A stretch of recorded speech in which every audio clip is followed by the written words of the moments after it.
So one of the biggest lies we are told today is that we fight wars in the name of freedom and democracy. And I firmly believe that we do not fight any wars for freedom or democracy. And in fact, I would go so far as to say we have never fought a war in the name of freedom and democracy.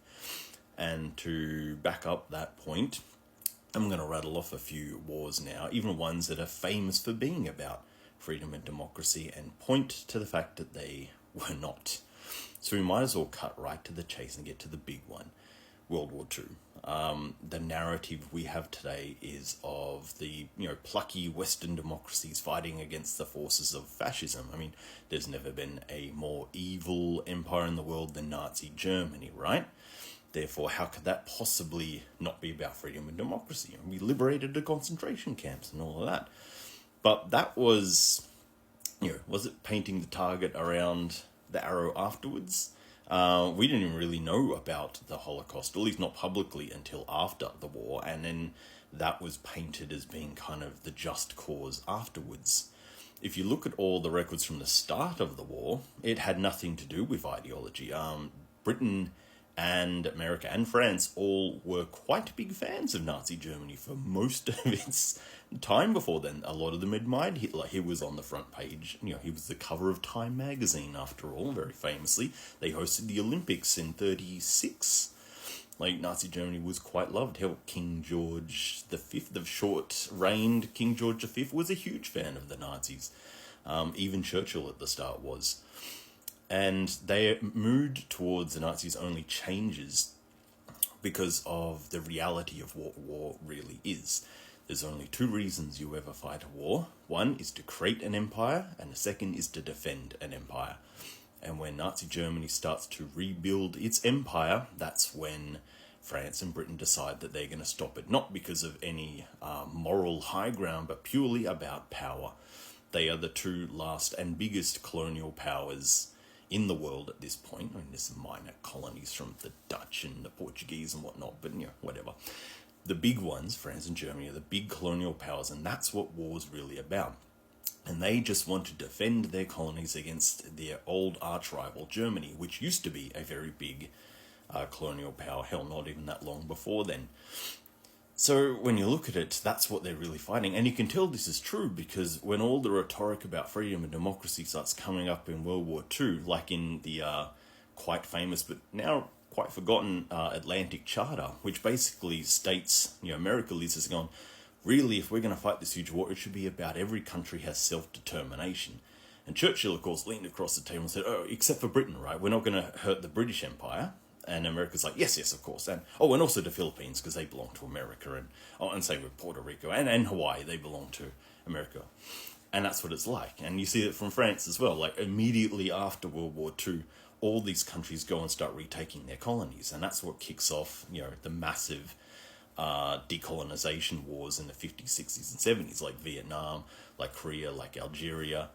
All of those are the countries that were fighting for freedom and democracy, reasserting their own oppression upon the people that, they control violently.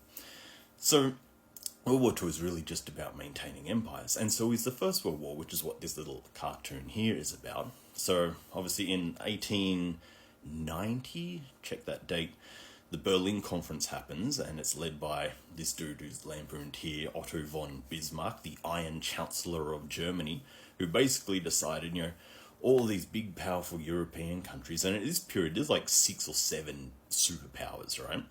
And, Germany, France, Britain, America, Russia, and even Japan by this point. And they basically decided to divide up the world between them, especially Africa, as a way of maintaining peace. And that's how World War I really breaks out, is because this agreement that was made at the Berlin Conference starts falling apart as everyone starts to want to take everyone else's colonies. And so even World War I, in hindsight, is pretend to be about freedom and democracy. We're here to stop tyranny and oppression and these imperialistic empires like Germany. But look at who is trying to stop them. It's other imperialistic empires that have no intention of ever doing anything right by their subjects. And in Western frame of mind, we often seem to see Western democracy something exclusive to Western countries, like white people are the only ones allowed to have it. Because at the same time that Britain and America, even today, are always talking about freedom of speech and freedom and democracy and all that, they have no intention of ever giving that to the people who they control in other countries. Like, go ask people in the British Raj what democracy was like for them, or go ask the people in Kenya in the 40s and 50s what democracy was like for them under the British. It's oppressive violence all the time. Hell, that's what the whole Vietnam War kicks off about, right? It's the Vietnamese wanting independence from constantly being invaded by imperial powers. So World War One is really about establishing and controlling empires too. And you'll notice that this is a theme.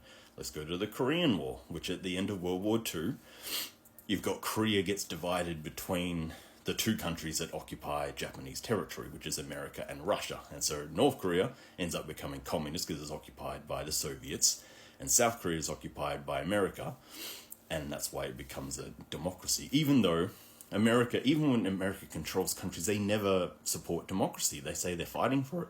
But look at the people they put in charge. In South Korea, it's the guy called Chung Man-ri, and he is about as fascist as you can get. He is very, very anti-democratic. He's very right-wing. In fact, in South Korea, the Americans will put into power to control the Korean people former Japanese soldiers, the people that have been oppressing the Koreans for, how long was it, like 30, 40, 50 years? And violently, sadistically oppressing them. America brings them back to come and take control of South Korea in the name of democracy. So that's that's how much they believe in that. So even the Korean War, which kicks off, is about controlling your empires. And we can keep just going. Look at Vietnam.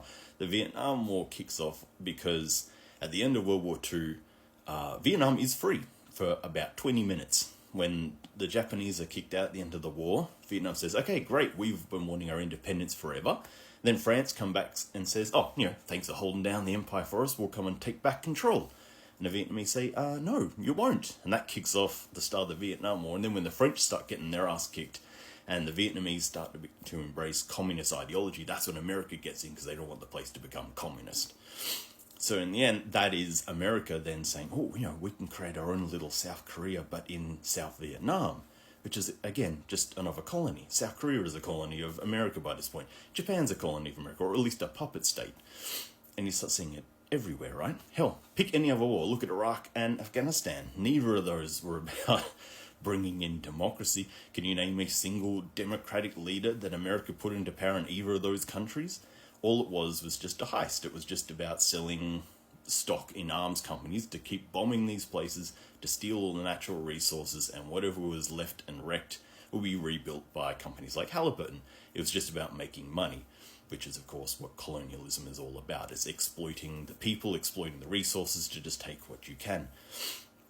Hell, even look at some of the revolutions. Look at the American Revolution. If ever there was a war that was being fought in the name of freedom and democracy, surely the American Revolution is that. But of course, it isn't. Of course it isn't.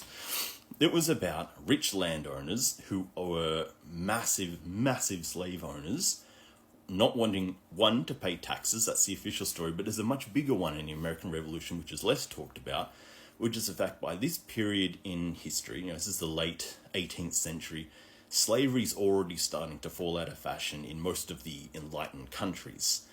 And Britain especially is trying to end slavery. Again, not for any moral reason, but because the massive slave plantations appearing in America is making America so rich that they can actually rival Britain's power.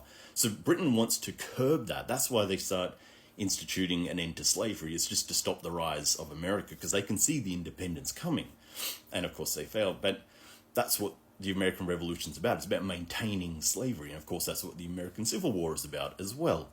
It's just about the colonialism and the money and exploitation. So all war, at the end of the day, that's what it's about. It's about some form of colonialism. And the idea that we fight for freedom and democracy is nothing but propaganda. And once you kind of see this, you can't unsee it. Go pick any war and just dig below the surface of the official story and you'll find the truth. It's about imperialism and colonialism. Anyway, something to think about.